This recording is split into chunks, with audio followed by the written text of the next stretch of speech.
Hey guys, welcome back. So today I did this retro kind of look for you, and I used the Anastasia Beverly Hills liquid lipstick in retro coral. I think that this looks way better on camera than it does in person. Like in person, you can like see all the lines of my lips, and it kind of didn't like chunk up, but it's just not the smoothest formulation. It's pretty creamy itself, but I don't know if it's just the shade, but I'd worn it on its own before and I didn't like the application of it, so today I made sure that I moisturized and I exfoliated, and then I put a lip liner underneath, and it's still kind of giving me the same thing. So I don't know if it's the shade, but it looks really, really beautiful on camera. So to go along with that retro look, I just did a little curl in my hair and then brushed through the waves. I curled it towards my face. For the eyes, of course, you want to do a big old wing liner, a little bit of contour, a glowy cheek, and that's pretty much all she wrote. This is a really, really easy look. I really like this color. I just don't really love the formula. But if you guys have tried these, please let me know what your thoughts are, either in the comment section of this or the comment section of my blog. It'll be up at amberraybeauty.com. I'm just interested to see if there are other shades that maybe don't do this. So maybe in the pictures that I take you'll be able to see. And also I used a different lens. I used a 50mm lens today to film my actual tutorial, so I don't know.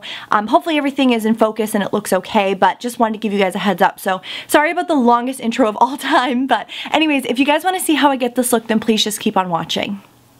So for today's base, I'm starting with the NARS Sheer Glow Foundation in shade Mont Blanc, which I believe might be the lightest shade. I'm taking this on my Real Techniques buffing brush, which I had sprayed with a little bit of the L'Oreal setting spray. I wanted to increase the longevity of this product and also just sheer it out a tiny, tiny bit.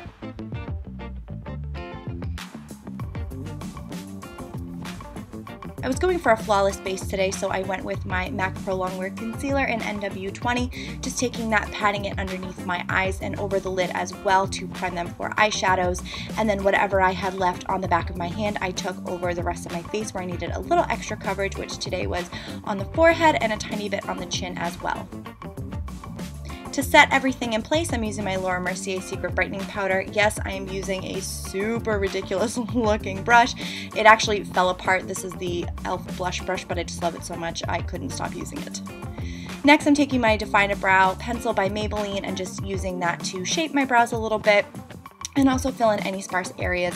You guys have seen me do this a few times in my last couple tutorials. I think the color itself is a little bit red, so I might want to try something new. This pencil is, I think it's by Revlon, but of course I'll list everything below. It's a little bit darker, so I just wanted to add a little bit of dimension to the brow and take it on the outer half. This is pretty red as well. So I definitely have to try some new brow products, but for now, it's alright. Oh yeah, and then I wanted to throw on a little bit of ointment just to moisturize the lips. To set the brows in place, I'm taking my Maybelline Brow Drama and just putting that through the brows. For the eyes today, we're using our Maybelline The Nudes palette, and first I'm going to take this really creamy shade just on my finger. This is just going to act as our base shade, and then I wanted a little bit of sparkle, so I'm taking this really light, pretty pearlescent shade and putting that over the lids as well. To add some definition to the crease, I'm taking this matte brown shade on my fluffy Makeup Geek brush, and I'm taking that just in the crease very, very lightly. I'm just using a tiny, tiny bit of product. I didn't want a really strong contour on the eye, so I'm just taking that back and forth, and instead of rounding it out on the outside edge, I'm kind of flicking it outwards because we are going to do a cat eye, so I just wanted the whole shape of the eye to kind of mimic that. Taking a tiny bit of that as well underneath the eyes and then using my finger to blend it out. Just wanted really soft definition on the lower lash line. So for our liner today, I'm using my Maybelline Gel